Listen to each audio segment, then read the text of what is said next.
আসসালামু আলাইকুম। আজ সোমবার 20 এপ্রিল 2026। আমন্ত্রণ ফ্রেন্ডলি মোবাইল প্রবাস টাইম বুলেটিনে। আপনাদের সাথে আছে আমি শরীফুল ইসলাম। শুরুতেই জানাবো শিরোনাম। ওমানের নাগরিকত্ব পেলেন 2.5 শতাধিক প্রবাসী, বেশিরভাগই পাকিস্তানি। ওমানের শোকাগ্রামের সড়ক বিধ্বস্ত, মাথায় করে নিত্যপণ্য টানছেন বাসিন্দারা। ওমানের স্মরণীয় অবদান, নাগরিকত্ব পেলেন নরকের কুখ্যাত ইয়েমেনি বিজ্ঞানী। কুয়েত ফেরত প্রবাসী, ঢাকা বিমানবন্দরের মৃত্যু, শোকে স্তব্ধ পরিবার। মধ্যপ্রাচ্যের আকাশ এখন উন্মুক্ত, 3 রুটে ফ্লাইট চালু করল ওমান এয়ার। বিমানে পাইলট হিসেবে ছেলেকে দেখলেন বাবা মা, আবেগঘন ভিডিও ভাইরাল। দর্শক, দেখছিলেন শিরোনাম, এবারে পুরো খবর। ওমানের সেরা রেট দিচ্ছে বাংলাদেশি প্রতিষ্ঠান গালফ এক্সচেঞ্জ।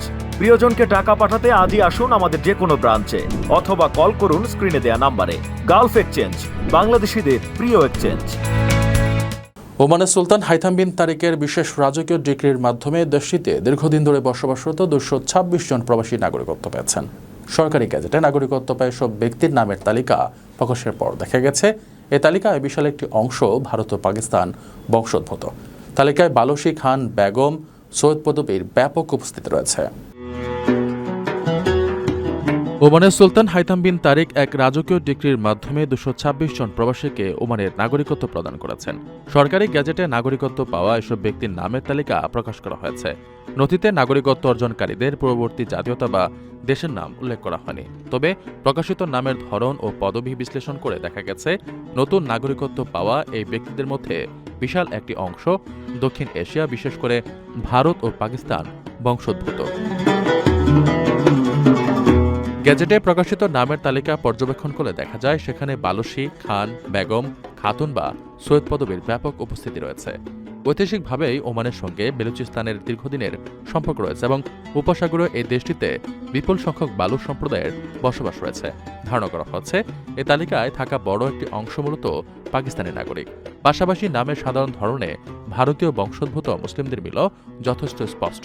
ফলে এই তালিকায় পাকিস্তান ও ভারতের নাগরিকদের একটি বড় আধিপত্য রয়েছে বলে সহজেই অনুমান করা যায়। দক্ষিণ এশীয়দের পাশাপাশি এই তালিকায় উল্লেখযোগ্য সংখ্যক আরব বংশোদ্ভূত ব্যক্তি, ফিলিপাইন সহ ওই অঞ্চলের নাগরিকদের উপস্থিত রয়েছে। উপসাগরের দেশগুলোতে সাধারণত নাগরিকত্ব পাওয়ার বিষয়টি অত্যন্ত জটিল ও সময় সাপেক্ষ। ওমানে দীর্ঘমেয়াদী বসবাস, স্থানীয় নাগরিকদের সঙ্গে বৈবাহিক সম্পর্ক অথবা রাষ্ট্রের প্রতি বিশেষ অসামান্য অবদানের স্বীকৃতিস্বরূপ কঠোর যাচাই বাছাইয়ের পর এই নাগরিকত্ব প্রদান করা হয়।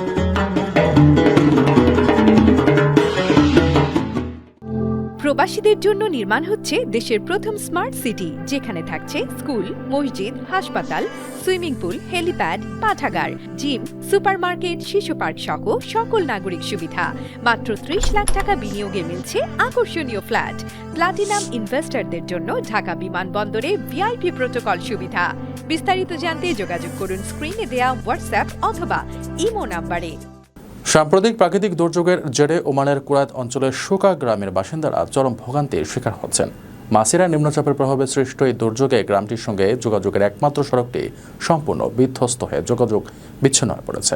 ফলে বাধ্য হয়ে দীর্ঘ পাহাড়ি ও পাথুরে বিপজ্জনক পথ পায়ে হেঁটে, কাঁধে ও মাথায় করে নিত্য প্রয়োজনীয় জিনিসপত্র এবং রসদ পরিবহন করতে হচ্ছে বাসিন্দাদের। সাম্প্রতিক প্রাকৃতিক দুর্যোগের জেরে ওমানের কুরাত অঞ্চলের শোকা গ্রামের বাসিন্দারা চরম ভোগান্তির শিকার হচ্ছেন। মাসিরা নিম্নচাপের প্রভাবে সৃষ্ট এই দুর্যোগে গ্রামটির সঙ্গে যোগাযোগের একমাত্র সড়কটি সম্পূর্ণভাবে বিধ্বস্ত হয়ে যোগাযোগ বিচ্ছিন্ন হয়ে পড়েছে। ফলে বাধ্য হয়ে দীর্ঘ পাহাড়ি ও পাথুরে পথ পায়ে হেঁটে, পাড়ি দিয়ে, কাঁধে করে নিত্য প্রয়োজনীয় জিনিসপত্র ও রসদ পরিবহন করতে হচ্ছে স্থানীয়দের। এক্সে শেয়ার করা একাধিক ভিডিও দৃশ্যও গ্রামবাসীর এই দুর্বিষহ চিত্র তুলে ধরা হয়েছে। দেখা যায় স্থানীয় বাসিন্দারা পিঠে, কাঁধে ও মাথায় করে ভারী বস্তা এবং প্রয়োজনীয় সামগ্রীর বাক্স বহন করছেন। এবড়োথেবড়ো পাথর আর খানাখন্দে ভরা উপত্যকার বিপজ্জনক পথ ধরে দীর্ঘ পথ হেঁটে তাদের নিজ গ্রামে পৌঁছাতে হচ্ছে। এদিকে বিধ্বস্ত পাহাড়ি পথে ভারী খনন যন্ত্র নিয়ে ধ্বংসস্তূপ সরানোর কাজ করতেও দেখা গেছে। তবে সড়কটির ব্যাপক ক্ষয়ক্ষতি হওয়ায় কবে নাগাদ যান চলাচল স্বাভাবিক হবে তা এখনও অনিশ্চিত। দুর্যোগের পর বেশ কিছুদিন পেরিয়ে গেলেও সড়কে যোগাযোগ পুনরায় স্থাপিত না হওয়ায় শোকা গ্রামের বাসিন্দাদের দৈনন্দিন জীবনযাত্রা ও সরবরাহ ব্যবস্থা চরম ঝুঁকির মুখে পড়েছে।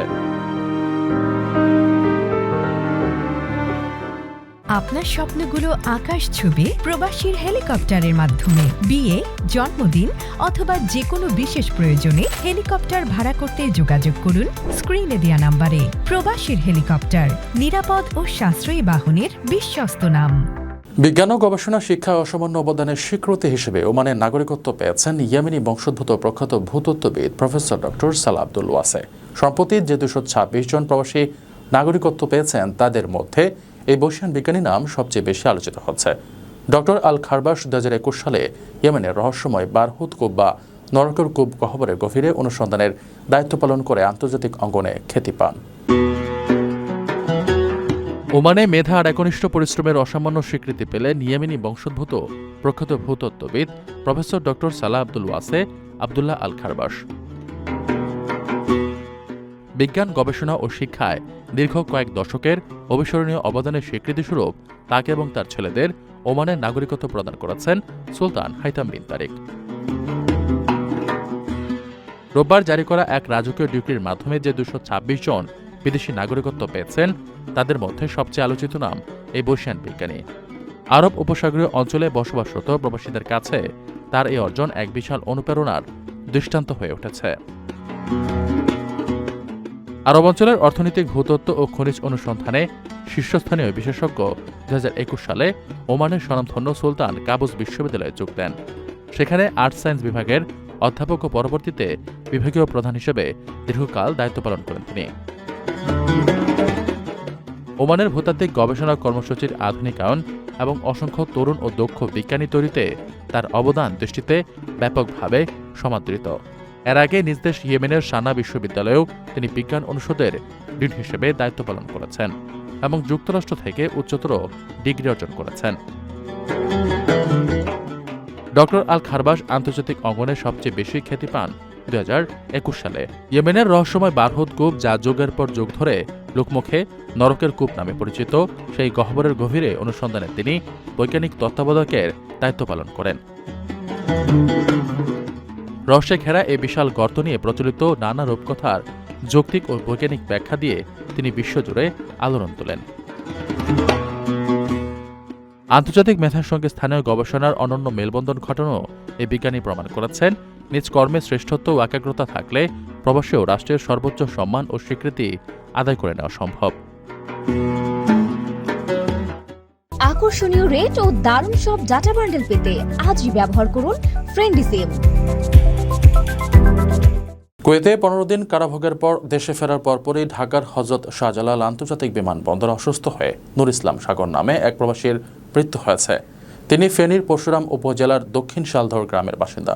বিমানবন্দরে নামার পর হঠাৎ তার হৃদযন্ত্রক্রিয়া বন্ধ হয়ে গেলে কুর্মিটোলা হাসপাতালে নেওয়ার পর চিকিৎসক তাকে মৃত ঘোষণা করেন। কুয়েতে 15 দিন কারাভোগের পর দেশে ফেরার পরপরই হযরত শাহজালাল আন্তর্জাতিক বিমানবন্দরে অসুস্থ হয়ে ফেনীর পরশুরামের বাসিন্দা নূর ইসলাম সাগর নামে এক প্রবাসীর মৃত্যু হয়েছে। রোববার দুপুরে উপজেলার দক্ষিণ শালধর গ্রামের নিজ বাড়িতে তার মরদেহ পৌঁছালে পরিবার ও স্বজনদের আহাজারিতে আশপাশের পরিবেশ ভারী হয়ে ওঠে। নিহত নূর ইসলাম সাগর চিথলিয়া ইউনিয়নের ডক্টর শাহজাহানের বড় ছেলে। জানা যায়, সাগর 2025 সালের আগস্ট মাসে কুয়েত পাড়ি জমান। প্রয়োজনীয় কাগজপত্র না থাকায় সেখানে যাওয়ার পর থেকেই অবৈধ অবস্থায় ছিলেন। সর্বশেষ গত 2 এপ্রিল দেশটির পুলিশের হাতে আটক হয়ে 15 দিন কারাভোগ করেন। শনিবার দুপুরে একটি ফ্লাইটে তাকে দেশে ফেরত পাঠানো হয়। পরবর্তীতে ঢাকা বিমানবন্দরে নামার পর হঠাৎ তার হৃদযন্ত্রক্রিয়া বন্ধ হয়ে যায়। এ সময় বিমানবন্দরে দায়িত্বরতরা তাকে কুর্মিটোলা হাসপাতালে নিয়ে গেলে সেখানে তার মৃত্যু হয়। নিহতের ভাই ইকবাল হোসেন বলেন, বিদেশ যাওয়ার পর থেকে সাগর মানসিকভাবে হতাশাগ্রস্ত ছিলেন। প্রবাসে গিয়ে অল্পদিনের মধ্যে দেশে ফেরত আসার বিষয়টি সহজে মানতে পারেননি। এমন আকস্মিক মৃত্যুতে পুরো পরিবার শোকে স্তব্ধ। ইরানকে কেন্দ্র করে মধ্যপ্রাচ্যে চলমান অস্থিরতায় সৃষ্ট আকাশপথের অচলাবস্থা কাটিয়ে আবারও আঞ্চলিক রুটে ফিরতে শুরু করেছে ওমানের। সাময়িক স্থগিতাদেশ প্রত্যাহার করে ওমানের মাস্কাট থেকে সংযুক্ত আরব আমিরাতের দুবাই, বাহরাইনের মানামা এবং নিজস্ব শহর খাসাবে পুনরায় ফ্লাইট চলাচল শুরু করেছে প্রতিষ্ঠানটি। তবে কাতার, কুয়েত এবং ইরাকের সঙ্গে যোগাযোগ স্বাভাবিক হতে আরও কিছুটা সময় লাগবে। ইরানকে কেন্দ্র করে মধ্যপ্রাচ্যে চলমান অস্থিরতায় সৃষ্ট আকাশপথের অচলাবস্থা কাটিয়ে আবারও আঞ্চলিক রুটে ফিরছে ওমান এয়ার। সাময়িক স্থগিতাদেশ প্রত্যাহার করে জিসিসি-ভুক্ত 3 শহরে নিয়মিত ফ্লাইট চালুর ঘোষণা দিয়েছে প্রতিষ্ঠানটি। এতে মধ্যপ্রাচ্যের আকাশপথে পুনরায় স্বাভাবিকতা ফেরার ইঙ্গিত পাওয়া যাচ্ছে। কর্তৃপক্ষ জানিয়েছে, ওমানের মাস্কাট থেকে সংযুক্ত আরব আমিরাতের দুবাই, বাহরাইনের পানামা এবং ওমানের নিজস্ব শহর খাসাবে পুনরায় ফ্লাইট চলাচল শুরু হয়েছে। এসব গন্তব্যের জন্য যাত্রীরা এখন থেকেই টিকিট বুকিং দিতে পারবেন। আঞ্চলিক নেটওয়ার্ক পুনরুদ্ধারের অংশ হিসেবে ওমান এয়ার এই গুরুত্বপূর্ণ রুটগুলো সচল করার সিদ্ধান্ত নিয়েছে। তবে আঞ্চলিক পরিস্থিতির প্রভাবে বিঘ্নিত এয়ারলাইন্সটির সব রুট এখনও পুরোপুরি সচল হয়নি। সূচি অনুযায়ী কাতার, কুয়েত এবং ইরাকের সাথে যোগাযোগ স্বাভাবিক হতে আরও কিছুটা সময় লাগবে। মাস্কাট থেকে দোহা, কুয়েত সিটি এবং বাগদাদ রুটের ফ্লাইটগুলো আগামী 30 এপ্রিল পর্যন্ত স্থগিত রাখা হয়েছে। উদ্ভূত পরিস্থিতিতে যাত্রীদের নিরাপত্তা এবং আন্তর্জাতিক আকাশসীমার ঝুঁকির কথা বিবেচনা করেই এই ধাপে ধাপে ফ্লাইট চালুর পরিকল্পনা গ্রহণ করেছে ওমান এয়ার। ওমান ও প্রতিবেশী দেশগুলোর মধ্যে আকাশপথে সংযোগ পুনঃস্থাপনের এই উদ্যোগকে ইতিবাচক হিসেবে দেখছেন সংশ্লিষ্টরা। একটি ফ্লাইটে যাত্রীরূপে বিমানে উঠে এক দম্পতি হঠাৎ আবিষ্কার করেন ওই ফ্লাইটের পাইলট খোদ তাদেরই ছেলে। সামাজিক যোগাযোগ মাধ্যমে এই আবেগঘন ভিডিওটি মুহূর্তে লাখো মানুষের হৃদয় জয় করে নিয়েছে। ভিডিওতে দেখা যায়, সাধারণ যাত্রীর মতো বিমানে ওঠার সময় দরজায় পৌঁছাতেই ওই নারী দেখতে পান পাইলটের ইউনিফর্ম পরে হাসি মুখে তাদের স্বাগত জানাতে দাঁড়িয়ে আছেন খোদ তার ছেলে। এ দৃশ্য দেখে তিনি অবাক হয়ে যান এবং আনন্দে ছেলেকে জড়িয়ে ধরেন। হাঙ্গেরি ভিত্তিক বিমান পরিবহন সংস্থা উইজ এয়ারের লন্ডন থেকে ইতালির মিলানগামী একটি ফ্লাইটে এই ঘটনা ঘটে। একটি ফ্লাইটে যাত্রী হিসেবে বিমানে উঠে এক দম্পতি হঠাৎ আবিষ্কার করেন ওই ফ্লাইটের পাইলটই খোদ তাদেরই ছেলে। আবেগঘন ভিডিওটি মুহূর্তেই মানুষের হৃদয় জয় করে নিয়েছে। ভিডিওচিত্রের শুরুতে দেখা যায়, সাধারণ যাত্রীদের মতোই বিমানে আরোহণ করছেন এক বয়স্ক দম্পতি। বিমানের দরজায় পৌঁছাতেই ওই নারী দেখতে পান পাইলটের ইউনিফর্ম পরে হাসি মুখে তাদের স্বাগত জানাতে দাঁড়িয়ে আছেন খোদ তার ছেলে। এমন দৃশ্য দেখে তিনি রীতিমতো অবাক হয়ে যান এবং আনন্দে হাসতে হাসতে ছেলেকে জড়িয়ে ধরেন। এরপর বাবা এগিয়ে এলে পাইলট ক্রিস্টার্স তার সঙ্গেও হাত মেলান। সন্তানের এমন সারপ্রাইজে বাবা মা দুজনের চোখেই গর্ব ও আনন্দের ঝিলিক ফুটে ওঠে। এই চমৎকার ঘটনাটি 2023 সালের অক্টোবরের। ওই ফ্লাইটের 28 বছর বয়সী তরুণ পাইলটের নাম ক্রিস্টার্স লাইকেন্স। তিনি হাঙ্গেরি ভিত্তিক বিমান পরিবহন সংস্থা উইজারের পাইলট হিসেবে কর্মরত। লন্ডন থেকে ইতালির মিলানগামী একটি ফ্লাইটে তিনি তার বাবা মাকে এই হৃদয়স্পর্শী সারপ্রাইজটি দিয়েছিলেন। দর্শক দেখছিলেন ফ্রেন্ডলি মোবাইল প্রবাস টাইম বুলেটিন। শেষ করার আগে শিরোনামগুলো জানিয়ে দিচ্ছি আরও একবার। ওমানের নাগরিকত্ব পেলেন 2.5 শতাধিক প্রবাসী, বেশিরভাগই পাকিস্তানি। ওমানের শোকাগারামের সড়ক বিধ্বস্ত, মাথায় করে নিত্যপণ্য টানছেন বাসিন্দারা। ওমানের স্মরণীয় অবদান, নাগরিকত্ব পেলেন নরকের কুখ্যাত ইয়েমেনি বিজ্ঞানী। কুয়েত ফেরত প্রবাসী, ঢাকা বিমানবন্দরের মৃত্যু, শোকে স্তব্ধ পরিবার। মধ্যপ্রাচ্যের আকাশ এখন উন্মুক্ত, 3 রুটে ফ্লাইট চালু করল ওমান এয়ার। বিমানে পাইলট হিসেবে ছেলেকে দেখলেন বাবা মা, আবেগঘন ভিডিও ভাইরাল।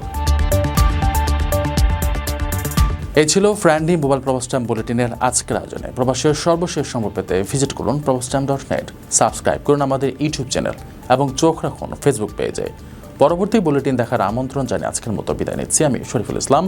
সেই পর্যন্ত সবাই ভালো থাকবেন এবং নিরাপদে থাকবেন। আল্লাহ হাফেজ।